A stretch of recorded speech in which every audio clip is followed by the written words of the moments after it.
Yo guys, welcome back to a brand new video and another episode of my F1 2019 career mode here today for round 8 of the season for the French Grand Prix at the Paul Ricard circuit. If you guys missed the last episode for the Canadian Grand Prix round 7, then go watch the video by clicking the link in the top right hand corner of your screen before we jump into any spoilers in this episode. And today we are here for the French Grand Prix. You see on the screen a small chance of rain in qualifying.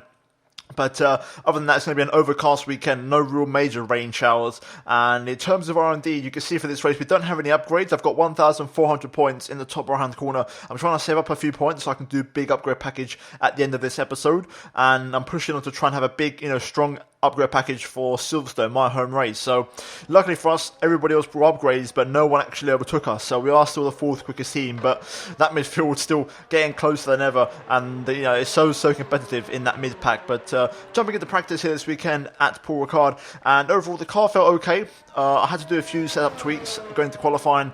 And for this weekend, I'm actually using 106% AI, guys.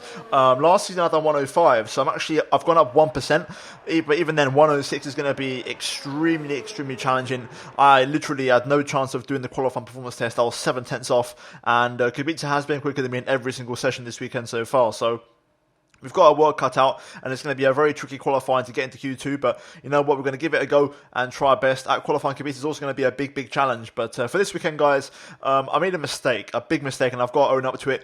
I did practice with the original power unit that we've used every race this season so far, and I was meant to change it into qualifying, but I unfortunately forgot. So we are going to be running with an RCE with, I believe, about 78% wear, a turbocharged with like 71% wear, and an MGUH or MGUK with, I think, about 68. So a couple of worn components on the car, unfortunately for us, but it was my mistake, so I've got to face the consequences by forgetting to replace it going into qualifying. But we will get that change for the race, that's guaranteed. So yeah, apologies for messing that one up. So we are going to be slightly underpowered going into qualifying because we're running these very old components as we get underway, and that very annoying alarm siren, whatever you want to call it, of cars into the pit lane, that was quite annoying all weekend long. I can't lie, that really got my nerves. But nonetheless, moving into the action now, and this was my first run in Q1, and overall you can hear the engine in the background just kind of rattling a little bit. There's that kind of that little sound, you can just tell when the engine's going. But our first run was okay. I wouldn't say it was spectacular, no real mistakes, just I didn't really push the limits that much. I think I left a lot of time on the table in certain areas, and I left myself desiring for more. The final sector was actually pretty okay, not fantastic, but definitely better than the first two as we go P20, 1.9 off the pace. So I've got to find some time here, and we've got our work cut out for us as we now get on to our final run here. 20 seconds to go, we're going to be one of the last cars across the line, and we're going to give it absolutely everything on this final attempt here as we go down towards turn 1. And bring the car to the right hand side then, and brake as the curb appears on the right hand side.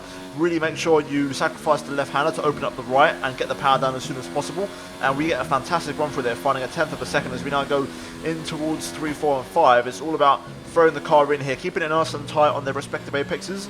And this little right hander here, very important to not run too wide into the curbing, because otherwise you will struggle to get the traction down. Keep a nice tight line through here, then let the car run out wide at the end through these long kind of lefts and rights as we go through turn 7 onto the back straight and open up DRS. And so far we're nearly 3/10 of a second up here. Absolutely fantastic lap so far, and not a single mistake as we now go in towards the kind of chicane here on the back straight. Throwing the car in, definitely could have committed a little bit more, I think, on the entry and braked a little bit later, but we do get a good exit, and the delta remains intact, almost 3/10 up here as we're only 7/10 down on Lewis Hamilton, but the final sector is where I lose all my time, so I've got to try and push the limits here and find a bit more lap time as we're now 3/10 up, going into the next kind of long right-hander here. And overall, my line was pretty decent, got a good exit, and that's what I'm focusing on, and we're nearly 4/10 up now, but this is where the lap kind of fell apart a little bit as we go a bit too wide and completely miss my apex there for that off-cambered left, and we throw away 2/10 of a second as we now go into the penultimate corner. And again here, a little bit of a lock on the front left, but we still managed to just tuck in the front end. But as a consequence, we are going to run a little bit wide and miss my apex for the final corner. And I just struggled to get the power down there, a little bit of oversteer. Okay, there's 2 minutes left in this session and we're in the drop. And unfortunately, it just wasn't quite enough. Jeff was trying to tell me that I was in the drop zone, which I already knew anyway. But yeah, the final sector was a bit scruffy. I think we threw away maybe 2.5 tenths. And I think on a perfect lap, I could have beaten Kubica. We had no chance of getting out Q1. We just didn't have the pace, unfortunately for us. But I think I could have got Kubica on a perfect lap. I think that would have been very, very close. If not, maybe just behind him in front of Hulkenberg. But we didn't really maximise that qualifying. We could have done a little bit better. But overall, 106 was about the right difficulty. It's very, very close between myself and my teammate. But yeah, I think on a perfect lap we could have got P16. That would have been the best case scenario. Q2 was impossible today, out of the question, so I'm never going to consider that as a failure. But yeah, overall a decent qualifying in many ways, because we didn't finish last, and I felt like the pace was good considering we had a worn power unit. So now we're going to make sure we change that for the race, because I think also if we take into account our final lap in Q3, on an ideal run, and also with a brand new engine, I think we could have maybe got off Q2 with that power unit change. But there you can see we've got the new engine on, and yeah, we're going to go again in the race and hopefully have a better race pace. But that being said, guys, that is it for qualifying, and we're now going to move into the race for round 8 for the French Grand Prix. Hello and welcome to the Circuit Paul Ricard, current home of the French Grand Prix, an event dating all the way back to 1906.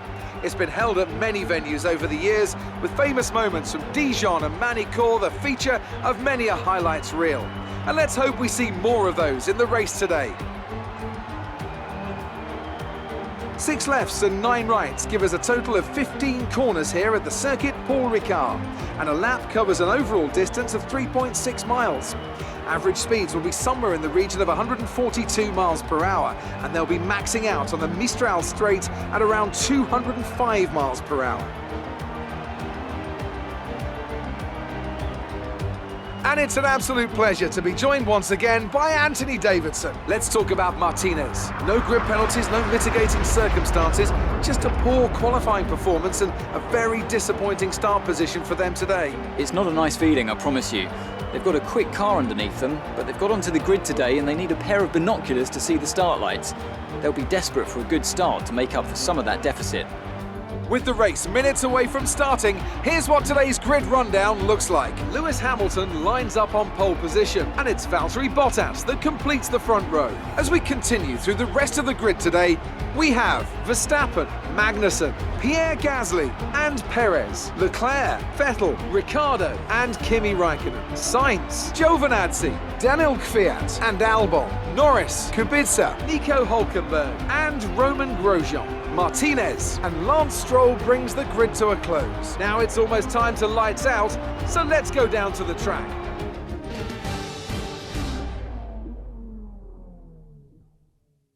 Right, so here we are then on the grid for the French Grand Prix, starting from the last row on the grid, 19th place after a pretty average qualifying. I was happy with what we did with the performance.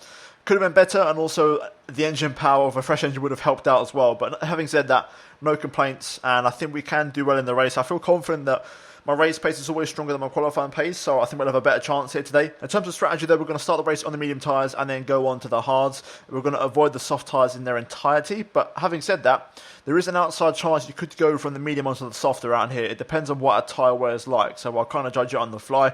In terms of fuel, we're going to run 1 lap extra fuel today, and yeah, overall we're just going to try and be aggressive and push as much as we can this entire race, because we've got the tyres for it, so let's just crack on with it and try our best. I think we can score points. Strategy's got to be perfect, and racecraft's got to be on point. We've got to make the right overtakes at the right time, but if we do that, I think we've got a good chance. But first of all, let's get a good start and let's try and make a few places on the opening lap, and we'll see how we progress. But with that being said, let's jump into it. It's time to go racing here at the French Grand Prix. Here we go then. Let's build up the revs and get ready for the 5 red lights here at Paul Ricard. Lights out, and away we go. Not a fantastic start, but definitely not terrible. Stroll is going to pull alongside into turn 1. We're going to go side by side here with the Renault. We're just going to make sure he doesn't go around the outside. We run him a little bit deep. Grosjean here on the back foot out of turn 2. We're going to try and go down the inside of multiple cars. We're going to have the outside for turn 4 here, side by side with Lando Norris. I thought about going down the inside of my teammate there, making it 3 wide, but not enough room as we go through this long right onto the back straight. Good exit from us. Someone's going to have to back out there, and then they both lose a bit of time. We're going to cash in on this.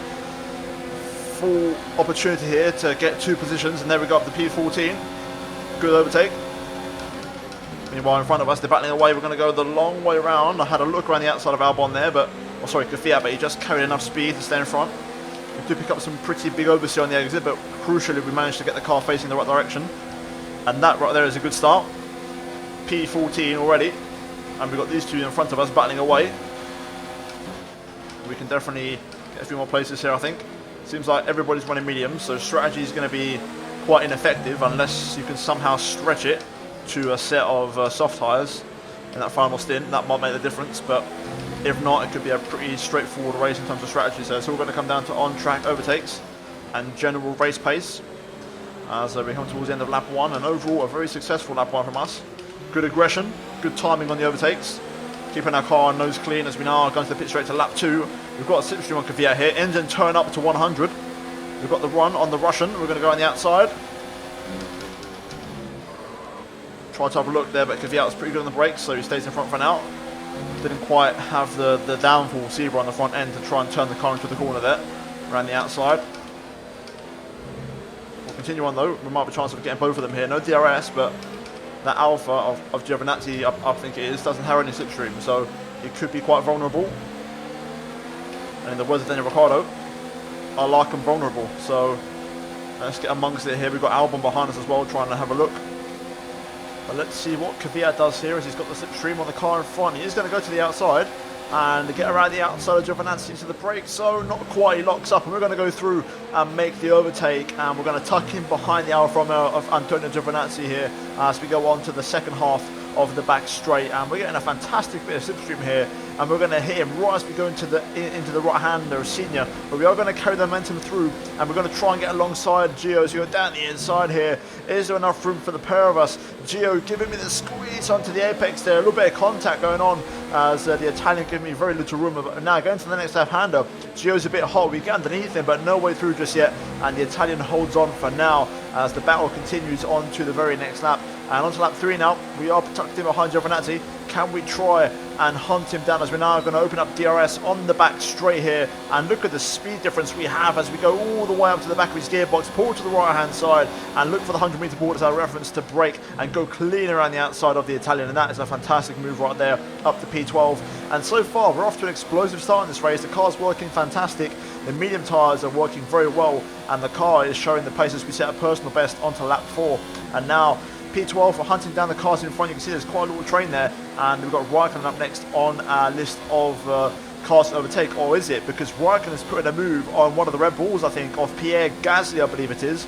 And look at that, he's actually got ahead of him now as he goes towards the brake zone. And I do wonder if Gasly maybe has an issue with his car, because he is struggling for pace, and Raikkonen has made the move. Meanwhile in front you've got Sainz and Ricciardo go side by side there just up the road.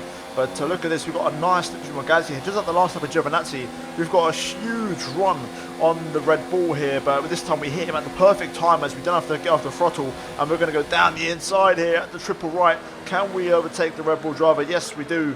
And I believe Gasly does have a car issue, because shortly after this, literally moments after this, I was told on the radio that Gasly's car was back to full working range. So we passed Gasly at the right time as we go on to lap 6 now, and we're getting a nice little toll on Sainz here, who's been overtaken by Raikkonen actually, and he's gone backwards a little bit. So we're now going to try and line up the Spaniards for a move as Raikkonen's having a go at Ricciardo just up the road. Meanwhile Gasly now on the back of us here with a fully working Red Bull. Look at this in front, both McLaren side by side here into the kind of tricky Mickey Mouse section. We almost hit the back of Sainz down the brake, and we're going to try and go around the outside, but there's no way through.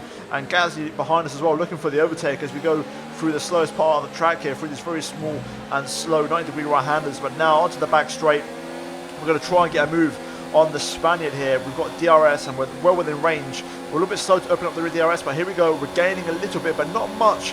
And Sainz actually is going to have a go at Raikkonen instead into the chicane, and he's going to go around the outside of his teammate. They're side by side still midway through the corner. We're going to sit behind and wait for them to see what happens, and we get a fantastic exit, nice bit of traction there, and Sainz gets past Raikkonen. But look at this, we've got the speed, and we're going to breeze past the McLaren down the inside into Senior and up to P10 into the points, and we're going to slot in between the two McLarens, and we're now behind Sainz and Ricciardo. And so far the race pace in the Williams looking pretty damn good here, and so much better than I expected. It seems like the qualifying pace was just a one-off, and overall we're much stronger on Sunday, and you know, we're having to work for it, but overall the balance is there and the car feels good to attack with as we now move on to lap 7. And we're still tucked in behind these two guys, but there's an opportunity here I think for a nice little 2-for-1 overtake as we get a good exit through the long right onto the back straight, and we're going to get the double toe here. Ricardo has no DRS, and Sainz, you can see how visibly we're gaining on him. Sainz is going to go to the inside, so I'm going to go to the outside. Ricardo goes defensive. We're late on the brakes, and we swoop around the outside of the pair of them with what will be the move of the race without a doubt. Absolutely fantastic. And that is a brilliant double overtake there on the Aussie and the Spaniard as we jump up into 8th place on only lap 7 of this Grand Prix. Really good pace from us as we now move on to lap 11 and matching our personal best here. 11 laps in, the medium's holding on beautifully. And at this point I was thinking to myself, you know what, I might try and get to the soft tyre because the tyre wear is around 30% at this point. And I knew I could get some more life out of my tyres. You've got the 2 racing points battling in front as well. So there's definitely an opportunity here. As one of actually locks up here on lap 12. And it's Perez who runs a bit deeper. Magnussen tucked in behind. We've got a good run on the Danish drivers. We now go down towards turn 3. Can we try and go around the outside here? Not quite. We are going to try and go for the switchback as Magnussen locks up. He just about keeps his car on the racing line, defends the line quite nicely. And we're going to have to slot in behind for now. But overall, we're looking very racy here, very aggressive. And the racing points battling all the time has cost them, a lot of time. Also, we've pulled away from Ricardo behind, the gap 2.2 seconds. And like I said before, the tyres are holding on as well, so we seem to have better tyre wear than other people around us, hence why our cars are, I think, performing better and we're much quicker as we go around the outside of Magnussen here once again. That is becoming one of my favourite overtaking spots, around the outside into the chicane on the back straight there. And we'll move up to P7 and make a move on the racing point. And now we can go chase down Perez, or at least that's what I thought, because shortly after lap 12, this was originally our scheduled pit stop lap, for the hard tyres, but we're not going to come in. We're going to stay out. Meanwhile, Perez does pit in, so he's going to give us P6 on a silver platter. And there's more cars in the pit lane here. We've got the leaders all pitting in right now. So overall, this is looking pretty damn good for us as we jump up a few places up to P4 to be exact. And tyre, you can see on the screen there, look at that, 30% pretty much on the left side of tyres. And I can easily stretch this out to soft tyres without a doubt. So we're going to commit to it. And we're not going to come in for the hards as Magnussen now behind us. He's going to pit in on lap 13 along with the rest of the leaders who are currently in the pit lane. So that's going to give us briefly first place for at least a couple of laps because we've got the Mercedes behind on hard tyres hunting us down. So we are going to inherit first place. And we skip all the way onto lap 16 here. And you can see currently Hamilton is breathing down my neck. There's a yellow flag on the back straight there. And I believe someone's had an issue. And who is it going to be? It's Carlos Sainz in the McLaren. So let's get a quick replay of the incident.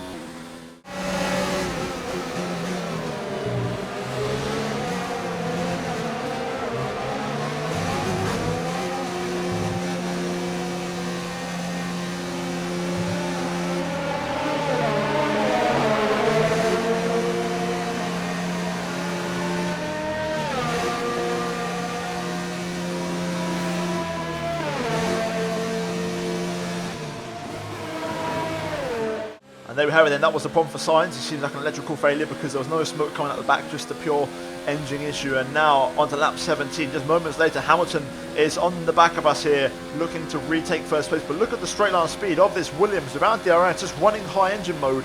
We've got some serious speed and we're going to hold the inside here and make Hamilton work for it because we're going to pit in this lap. So I want to try and keep Lewis behind. Maybe I can, push him into Bottas to maybe hopefully Bottas overtaking him as we enter the yellow flag zone from Carlos Sainz. Someone's come off ahead of you. There's a yellow flag ahead. And this is good for us because Hamilton cannot overtake us here. Okay, clear.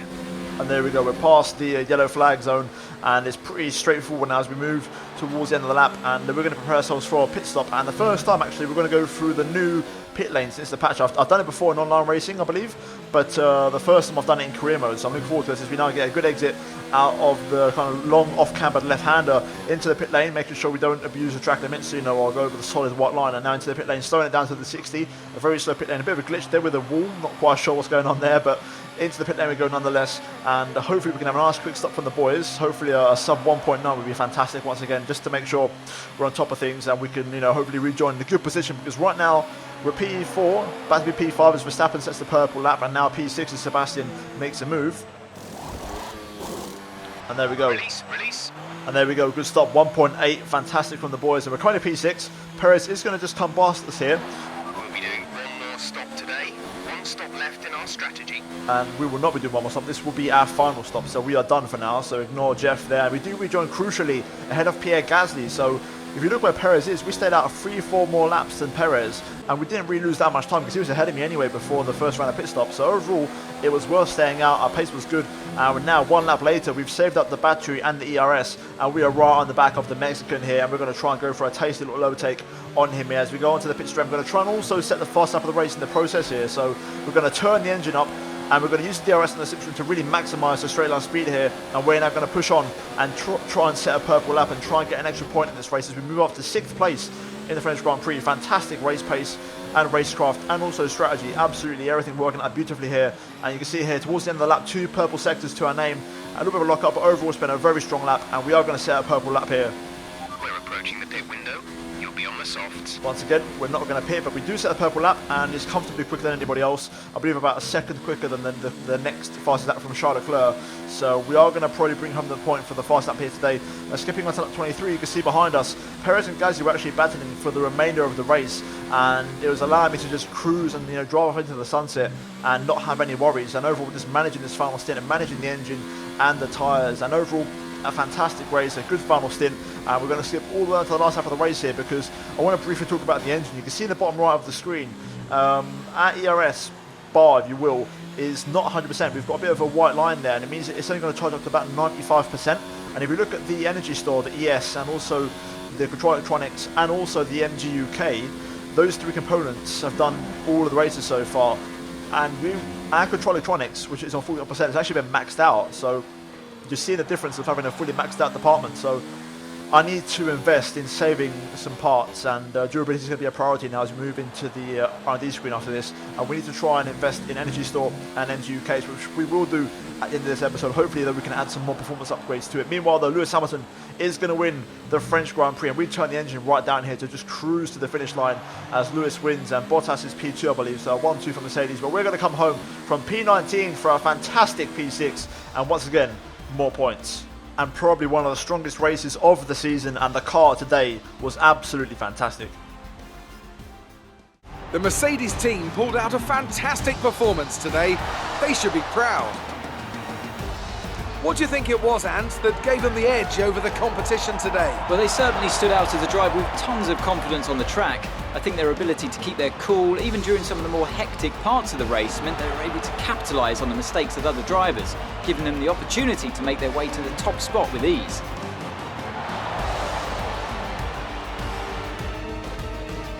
So after a magnificent race, we can now see the drivers making their way to the podium. Once again, it's the Silver Arrows who take top spot, a well-earned victory for Mercedes.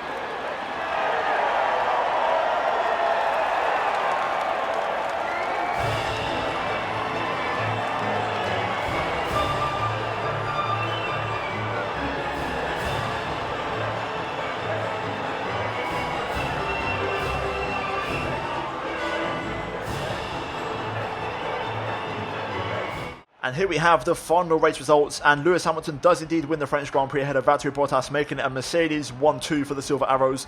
Max Verstappen P3, and he runs off the podium for Red Bull there. And then we've got Charles Leclerc beating Sebastian Vettel to P4, and the top 5 covered by 12 seconds, very close. Ferrari lately have improved and have stepped up their car, and they're much closer to the big boys, and those 3 are very, very close. We get P6, best of the rest, and also pick up the extra point for the fastest lap, so we're going to score 9 points here today. And then Sergio Perez P7, Pierre Gasly with car issues in that race, ultimately could only manage 8th place, and then Ricciardo and Magnussen score the final points there in the top 10. In terms of the rest of the pack, you've got Raikkonen there in P11, just missing out on the points, along with Antonio Giovinazzi in the second Alfa Romeo, and then you've got Alexander Albon in P13 ahead of Norris, Kvyat, Kubica, my own teammate Stroll, Grosjean and Hulkenberg, with Carlos Sainz retiring from the Grand Prix, and the sole retirement in the other McLaren here today. And Kubica again, started P16, finished P16, not the best race for him, and I'm still knowing that the last race was his chance to score points. But in terms of the standings here, let's look at the Drivers' Championship, and we are currently in P6, keeping Gasly behind. We've got a nice 7-point gap to him,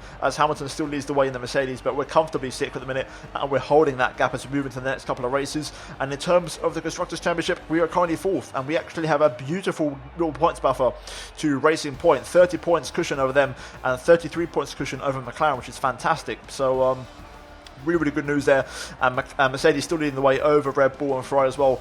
Not too far behind Red Bull, but those two, relative to Mercedes, are really, really far away. But overall, a good day at the office for us. Some big, big points, considering we brought no upgrades to this race, and overall a successful weekend. But guys, that is it for this race. We're now going to move into the laptop because we need to make some investments, because you guys saw the engine wear, and that needs to be addressed, to be honest. And also, I've got my eye on Silverstone, the British Grand Prix, because that race, the AI are not very good around there. That's going to be a massive opportunity for me to score some big points. So we're going to invest accordingly based off of that race. And that race is in 2 weeks' time. So we're going to work on that straight away. But first of all, we're now going to move into the laptop. And you can see on the screen, I actually took a screenshot of it instead. And we actually had to agree a new contract. And it was quite a strict one. I had to go for 11th in qualifying and 9th in the race. The team were very demanding of their, what they wanted from me. And I also had to remove the pit stop efficiency. And they actually accepted that. Even though the value bar in this picture says it is past it, the value bar did go down, and they did accept my contract. So yeah, in the end they were happy, but I had to remove the pit stop efficiency, which was quite surprising. So we're not going to have no more 1.8 pit stops, and that kind of stuff. Nonetheless, in terms of upgrades though,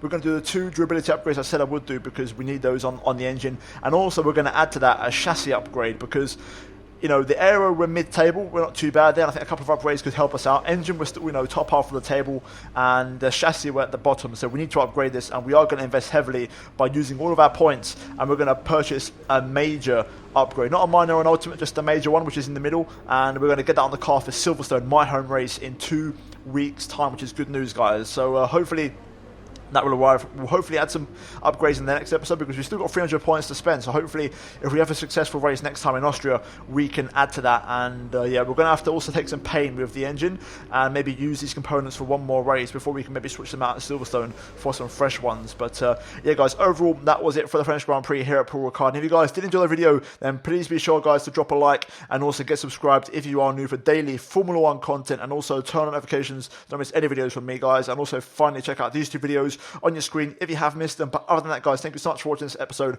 of Career Mode. I'll see you guys in my next one very soon. But until then, it's goodbye from me.